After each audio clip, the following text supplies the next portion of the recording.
Feno dia feno ny fandaharam-potoanan'ny délégation malagasy izay tary ny premier ministre lehibe ny gouvernementa Andriamatoa Coly-Roger any Genève ny akonden'izy ireo tamin'ny alatsinainy sy omaly talata ary noentina amintsika ao anatin'ity fanady adina ity. Tamin'izao dian'ny délégation malagasy no tarin'ny premier ministre Coly-Roger taty Genève zao dia nisy ny fiainany tamin'Andriamatoa Arantxa Gonzalez talepanatanteraka ny anteny Meranvarotro iraisam-pirenena ny 20 Mey teo. Tamin'izany fiainan'izany nisy ny fanaovatsy ny mpiara-miasa teo amin'ny rotota. Tanjony fanjakana malagasy amin'izao fiara-miasa zao ny anatsarana ny tontolon'ny varotra amin'ny ankapobeny sy ampiroboroboana ny sehatra ny fanondranana entana any ivelany. Ny andro ny 20 Mey io ihany dia nandray anjara tamin'ny fivorian'ny fikambanan'ireo ivon-toerana mpivarotra fanafody na ny ACAM ny premier ministre Coly-Roger nahitana ny fandraisana anjaran'ny firenena afrikana misafito ity fivoriana ity ka isany amin'izany ny Madagasikara. Nanamafy ny fahavononany iray asan'ny Comore ny premier ministre tamin'ity fivoriana ity.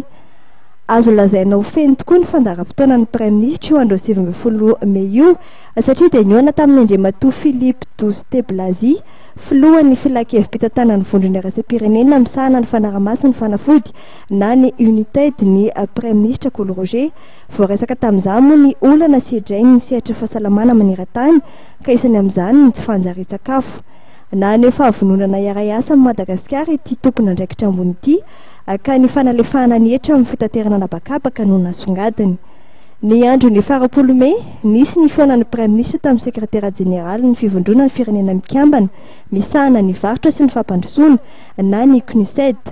Voaresaka tamin'izao fiainan'izao ireo tetikasa iarahan'ny rotota toy ny tetikasa Sidonia makasika ny fampanarahana fenitra eo amin'ny fitantanana amin'ny volam-panjakana izay andalam-panatanterahana amin'izao fotoan'izao. Io andro ny 20 Mey io ihany dia nandray fitenenana tamin'ny fivoriana iraisam-pirenena momba ny fahasalamana andiany 70 ny premier ministre.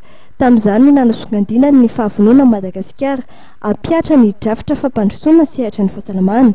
Namafisiny ihany koa fa vonona ampiatra ireo fifanarahana iraisam-pirenena mahakasika ny fahasalamana sy ny ady amin'ny fikorotana ny toetrandro i Madagasikara.